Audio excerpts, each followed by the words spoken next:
Hello peoples, how is it going? Сәлеметсіздер ме оқушылар, қалдарыңыз қалай? Бүгін біз ағылшын тілі 5-ші сынып English Plus кітабындағы 29-ші беттегі there is, there are, some and the any тақырыбын өтетін боламыз.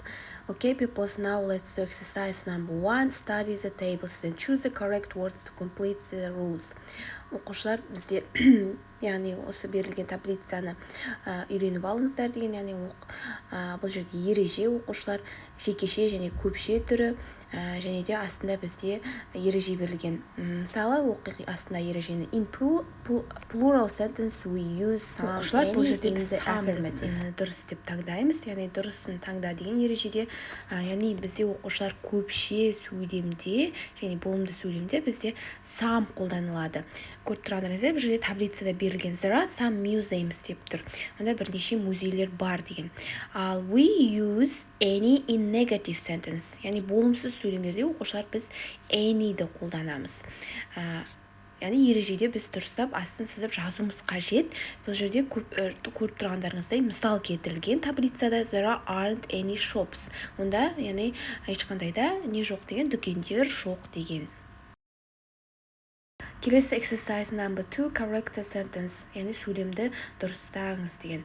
In Hollywood, Ireland, there aren't some discos деген. Бұл жерде any болады, себебі болымсыз сөйлемде any қолданамыз. There aren't any discos. Екінші сөйлеміміз there are any interesting places near the village. Бұл жерде оқушылар any-дің орнына some жазылады. There aren't an Armani shop. Бұл жерде there isn't болады. Isn't Armani shop. Яғни жекеше түрде бұл жерде.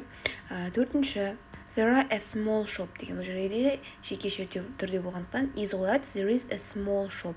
Бесінші there are деп өзгертеміз. There are 100 people in the village. Соңғысы there aren't any famous people болады. Яғни көпше түрде aren't қоямыз.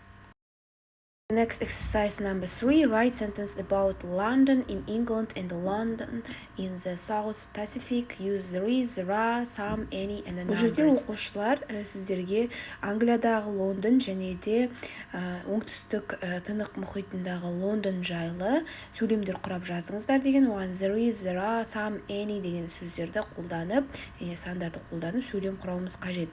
Астында бізде көмекші сөздер, яғни сандар берілген, соларды қолданып біз сөйлем құрауымыз қажет. Мысалы, біріншісіне there are 7 million people in London деген. Біріншісіне, яғни бірінші Лондонда 7 миллион адам тұрады деген. Енді museums деген сөзге сөйлем құрайық. There are some museums. Сонда бірнеше музейлер бар деген. There are 4 airports. And there aren't any long houses деп жазамыз. Ал келесі бізде London South Pacific, яғни оңтүстік тынық мұхитында орналасқан Лондондағы жайлы ақпарат айтайық. 1000 адам бар деген, яғни there are 1000 people in London, Kirimati Island, Pacific, South Pacific деп жазамыз. Толықтырып жазсақ та болады, қысқа London деп жазып кетсек те болады. Келесі there is one hotel, яғни онда тек қана бір отель бар екен. There aren't any cinemas, онда ешқандай кинотеатр жоқ. Және де соңғы there are some shops деп жазамыз. Exercise number 4, look at the picture, суретке қара, write sentence with there is, there are, and, some, and any. Оқушылар және де there is, there are, an article, some, any-ға сөйлем құрап жазыңыздар деген. Use the words in the box. Бізде яғни қоршаулы тұрған қорапшаның ішіндегі сөздерді пайдаланыңыздар деген. Қолданып, яғни сөйлем құрауымыз қажет.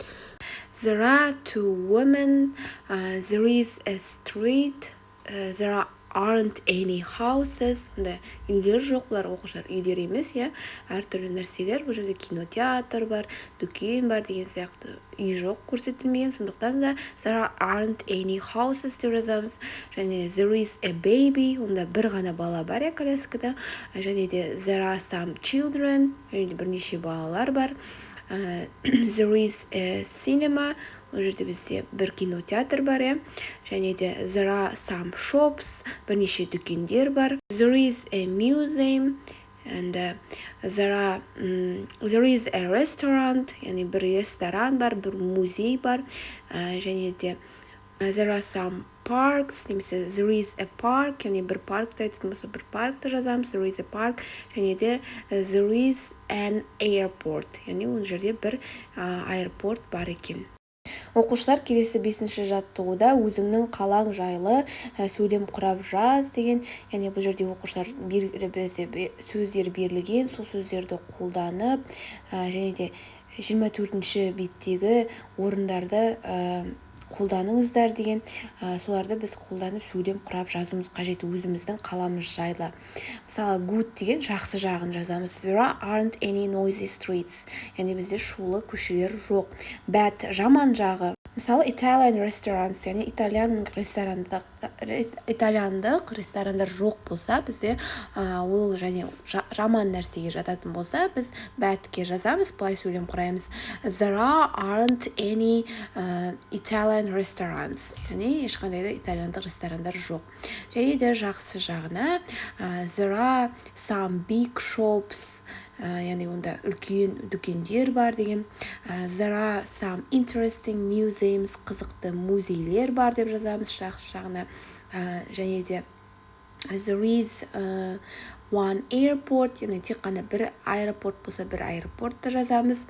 And there are some famous people in our city. Бұлардың барлығын жақсысына жазсақ болады. Және де мысалға there are some expensive hotels деп жазсақ болады. Яғни бірнеше қымбат отельдер бар. Ол мысалға егер жаман нәрсеге жататын болса, жаманына badке жазамыз. Әркім өзі осылай оқушылар сөйлем құрайды. Бұл сіздерге жай ғана мысал ретінде бердім. Сіздер өздеріңіз құрап жазуларыңыз қажет. Осымен сабағымыз аяқталды. Goodbye, students.